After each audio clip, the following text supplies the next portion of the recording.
Hello friends, Assalamu alaikum. Welcome back to my channel. Hit like and subscribe if you have not done yet and stay tuned for more exciting and creative lectures. So today our topic is about communication.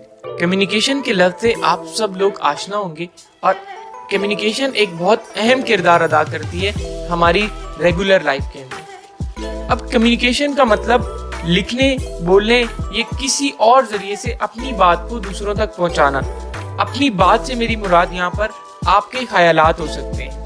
आपके ख्यालात से मेरी मुराद आपके दिमाग में आने वाली कोई भी सोच, आपके आइडियाज, आपकी एनालिटिक्स, आपकी ऑब्जर्वेशन या आप किसी पर्टिकुलर टॉपिक को लेके एक्सचेंज करना चाहते हैं कोई इंफॉर्मेशन। और एहसास से यहाँ मेरा मतलब आपकी फीलिंग्स कि आप खुशी महसूस कर रहे हैं, आप गम महसूस कर रहे हैं, आप डिप्रेशन है आपको या एंजाइटी महसूस हो रही है। ठीक है, खुशी के एग्जांपल अगर हम ले लें तो आपका कहीं प्रमोशन होता है किसी कंपनी में तो आप खुशी महसूस करते हैं, आपका कोई इनाम निकल आता है तो आप खुशी महसूस करते हैं।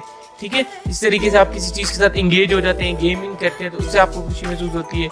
और सैडनेस से यहाँ मेरी मुराद कि आपकी कोई फ्लाइट टिकट थी, आप कहीं जा रहे थे, आपकी वो कैंसिल हो गई एट द एंड मोमेंट, या आपका किसी पर्सन के ऊपर ट्रस्ट था वो ख़त्म हो गया, या फिर कोई रिलेशनशिप आपका ब्रेक हो गया।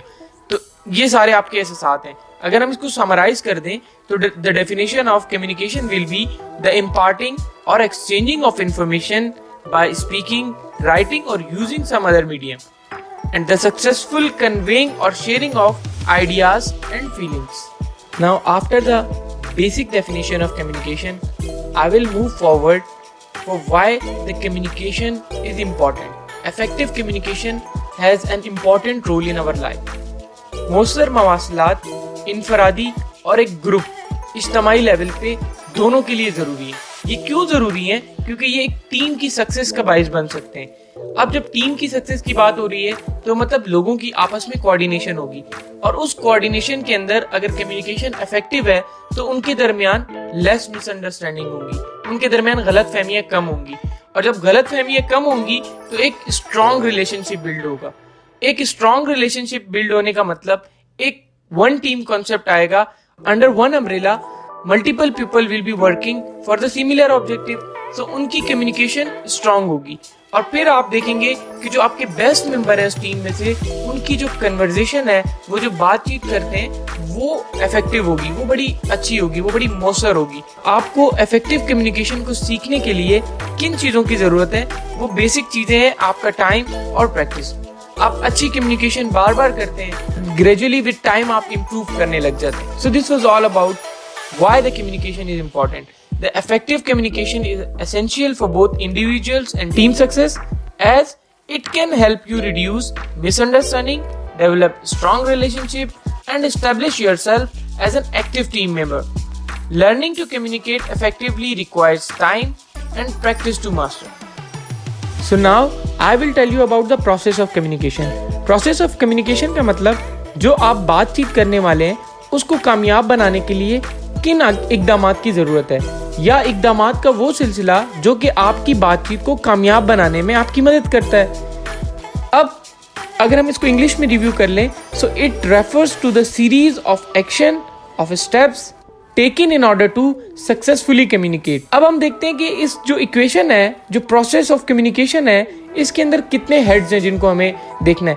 तो 6 हेड्स हैं जिसमें सेंडर है, फिर उसका मैसेज क्या है, फिर उस मैसेज को किस चैनल के थ्रू भेजने वाला है, और फिर वो डीकोड कैसे होगा, और उसके बाद रिसीवर, और लास्ट में है फीडबैक। तो इन 6 को जब हम रिव्यू करते हैं तो जो फर्स्ट है इसमें सेंडर वो पर्सन होता है, जैसे आप कंसीडर करें कि जॉन जो है वो एलेक्स से अपनी बात करना चाहता है, तो जो सेंडर होगा वो जॉन हो गया।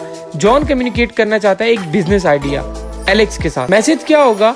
The message is about expanding business of his startup, जो उसने स्टार्टअप लिया था, या तो उसको एक्सपेंड करना चाह रहा है या वो कोई एक न्यू बिजनेस का प्रपोजल दे रहा है, तो ये उसका मैसेज हो गया। चैनल, वो किस चैनल के थ्रू वो मैसेज भेजता है, वो बाय ईमेल भेज रहा है, वो बाय मैसेज कर रहा है कम्युनिकेट, या वो फेस टू फेस उसको बताना चाहता है, वो किसी प्रेजेंटेशन के थ्रू बताना चाहता है, ठीक है, ये थ्रू हिज एक्शंस वो बताना चाहता है, या किसी पर्सन के थ्रू बताना चाहता है। तो ये सारी चीज़ें उसके चैनल में कंसिडर होती हैं। अब आ जाती है बात डी कोडिंग की डिकोडिंग का मतलब होता है इंटरप्रेट करना। जो रिसीवर है एलेक्स, वो इस मैसेज को इंटरप्रेट करेगा सो दैट कि वो अंडरस्टैंड कर ले कि जॉन उसको क्या कहना चाहता है। The receiver is Alex. Alex क्या करेगा? एलेक्स एक इन्वेस्टर है जो कि जॉन के बिजनेस में इन्वेस्ट कर सकता है अगर उसे उसका बिजनेस प्रपोजल पसंद आता है। तो Alex will receive the message of John, वो जिस भी चैनल के थ्रू उसके पास आता है, और फिर वो चला जाएगा फीडबैक के ऊपर। सो द फीडबैक इज कि एलेक्स उस मैसेज को पढ़ता है, फिर उसको रिस्पॉन्ड करता है, और जो एलेक्स की अंडरस्टैंडिंग है उस मैसेज के हवाले से वो कम्युनिकेट करता है जॉन को, या उसकी कोई क्यूरी है तो वो उससे पूछता है। यहाँ जो फीडबैक है इसका मतलब है कि ये एक interaction between Alex and John को स्टार्ट करता है। So this was all about the process of communication. So this was all about our topic. Please hit the like and subscribe button. Stay tuned for more interactive lectures. Thank you.